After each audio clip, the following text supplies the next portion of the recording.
Hello દોસ્તો, જય જોહાર, જય આદિવાસી. કેમ છો? બધા મજામાં હશો? તો આજ મેં ગુજરાતી નથી બોલવાની, નથી હિન્દી બોલવાની. તો આજે હું બોલીશ જે અમારી ભાષા છે ડાંગી, એ ડાંગી ભાષામાં જ હું વાત કરીશ. તો ઘણા ટાઈમ પછી આશિક ચૌધરી કહેતા હતા કે આપણે હાંડી પર્વતનું બ્લોગ બનાવવાના છે. તો હાંડી પર્વતનું જે બ્લોગ છે આપણા ચેનલ પર આવવાનું છે, હર્ષા ગાવિત યુટ્યુબ ચેનલ છે. તો જોવાનું ભૂલશો નહીં. જે બી નવા હોય એ આપણા યુટ્યુબ ચેનલને સબસ્ક્રાઈબ કરી લેજો. અહીંયા કહેવામાં આવે છે કે એમ તો મહાદેવનું મંદિર છે અને અત્યારે હાલમાં હનુમાનજીનું મંદિર બી બનેલું છે. પણ જે વાંજોડી માતા છે ત્યાં એવું માનવામાં આવે છે કે જેને ખરાજવું થતું હોય, જેને દર્દ થતું હોય, તો એ પાણીમાં અહીંયા 24 કલાક પાણી બી ચાલતું હોય છે. એ પાણીમાં નાહવાથી જે ખરજવું થતું હોય યા ફિર દાંત થતું હોય તે દૂર થઈ જતું હોય છે. એટલે મને તો વધારે ખબર નથી, પણ તમને આગળ ચૌધરી આશિક કહેશે. નમસ્કાર મિત્રો, મારું નામ છે ચૌધરી આશિક અને તમે જોઈ છો હર્ષા ગાવિત બ્લોગ. અને આ મારો પ્રથમ બ્લોગ છે જે આ ચેનલ પર. અને સાથે તમે જોઈ શકો છો પાછળ હું તમને બતાવું છું કે આ જે મંદિર છે એ ડાંગ જિલ્લાની અંદર મંદિર આવેલું છે. હાંડી પર્વત કરીને પર્વત છે, એની ઉપર તમે જોઈ શકો છો ભગવાન બજરંગબલીનું મંદિર છે. અને આ જે કહેવાય છે આખું જે એરિયો છે, આ આખો વિસ્તાર જે છે અંજની ક્ષેત્રમાં આવ્યું છે. અને સાથે તમે જોઈ શકો છો અહીંનો લોકેશન એ હું તમને અહીંયા બતાવું છું. અહીંયા તમે જોઈ શકો છો પાછળ. અને નીચે તમને અહીંયા નીચે દેખાય છે પાછળ, મારી પાછળ દેખાય છે ત્યાં હાંડેશ્વર મહાદેવ ભોલેનાથનું મંદિર છે. અને અહીંયા બજરંગબલીનું 2 મંદિર અહીંયા આવેલા છે અને ખૂબ પ્રખ્યાત મંદિર છે. અને સાથે સાથે શ્રદ્ધાળુઓ હનુમાન જયંતિ હોય કે પછી શિવરાત્રિ હોય, અહીંયા લોકો શ્રદ્ધાળુઓ આવે છે. અને સાથે સાથે ઘણા પૂર્વજો છે,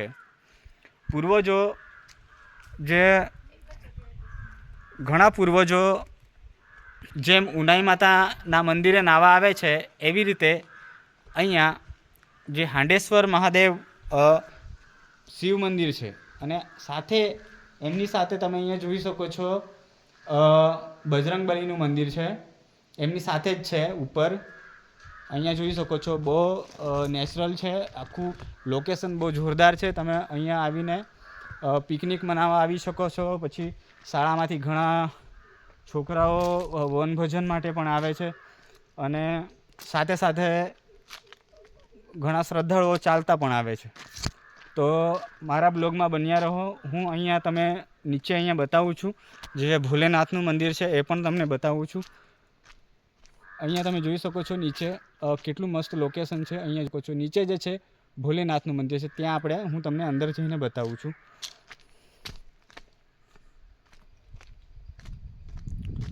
મારી સાથે જોડાઈ રહેવા બદલ બધાનો ધન્યવાદ.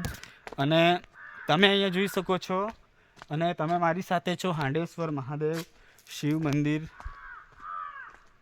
વાંગણ, ડાંગની અંદર, ડાંગ જિલ્લો.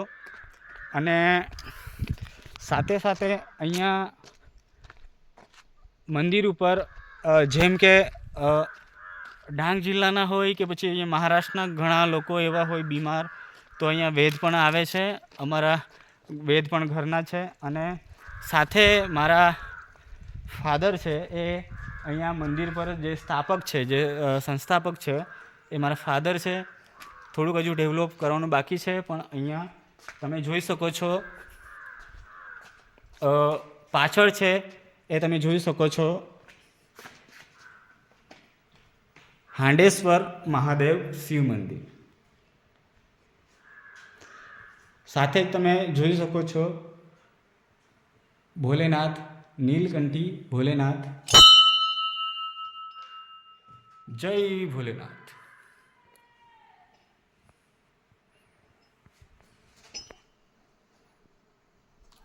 રાત્રે ઘણા બધા ભજનો થતા હોય અને ભજન કીર્તન અહીંયા ચાલે છે.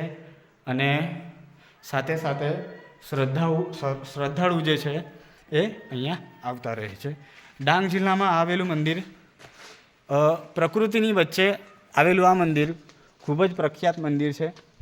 સાથે તમે જોઈ શકો છો અહીંયા જે પાણી આવે છે એ કુદરતી પાણી છે અને એ મોટર વગરનું પાણી છે. એને કોઈ મોટર નથી. એ મંદિરને છેક પાછળથી આવે છે, જ્યાં ખાલી ફક્ત ને ફક્ત 5 ફૂટ ખોદેલું છે.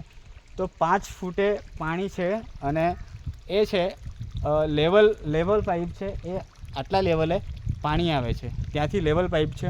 હું બતાવું છું તમને. આ તમે જોઈ શકો છો આ પાઇપ. અહીંયા હું તમને પાણીનો સ્તર બતાવું છું કે અહીંયા જે છે પર્વત છે છતાંય અહીંયા પાણી છે. એટલે કે અમારા પૂર્વજો કહેતા હતા કે અહીંયા વાંજુળી ગંગા જે છે એ પ્રસન્ન છે અને જેમ ઉનાઈ માતાની જેમ અહીંયા પણ લોકો નાહવા માટે આવે છે. જે ચામડીના રોગ હોય એવા લોકો નાહવા માટે આવે છે. પણ અહીંયા તમે જોઈ શકો છો અહીંયા આ ઢાંકીને રાખેલું છે. અહીંયા તમે જોઈ શકો છો મિત્રો,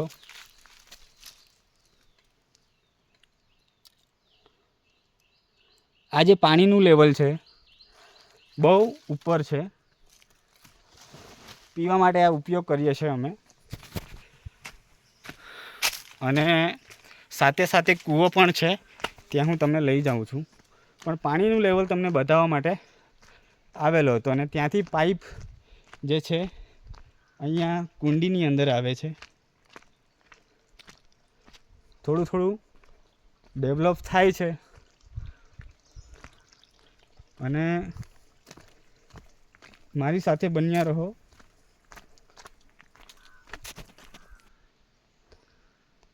નમસ્કાર મિત્રો, તમે જોઈ શકો છો અહીંયા પાછળ નીચે કૂવો છે અને અહીંયા તમે કૂવાની બાજુમાં તમે જોઈ શકો છો અહીંયા જે છે ભવિષ્યની અંદર અહીંયા છે નાહવા માટે તળાવ બનવાનું છે, જે શ્રદ્ધાળુઓ અહીંયા નાહી શકશે કે અહીંથી પાણી પી શકશે. અને નીચે થોડીક સગવડ કરવાની બાકી છે હજી. તમે અહીંયા જોઈ શકો છો.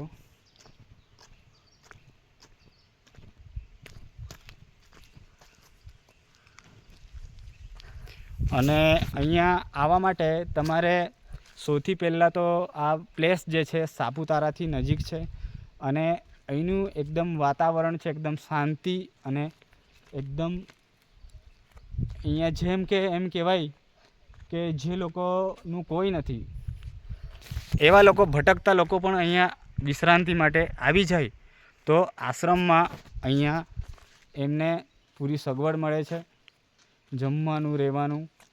અને જેમનું કોઈ નથી એવા લોકો અહીંયા આવીને સેવા કરે છે. તો આજે હાલ બધા 2-3 જણા અહીંયા છે. એક દાદી છે અને 2 ભાઈ છે. તો અહીંયા હતા પણ આજે નીચે ગયા છે. અહીંયા તમે જોઈ શકો છો.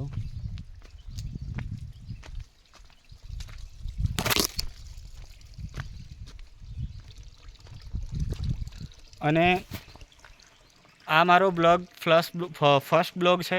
સાથે હું આવા ઘણા બ્લોગ લેતો આવીશ. અને બધાને જય આદિવાસી, જય જોહર, જય શ્રી રામ, રામ રામ.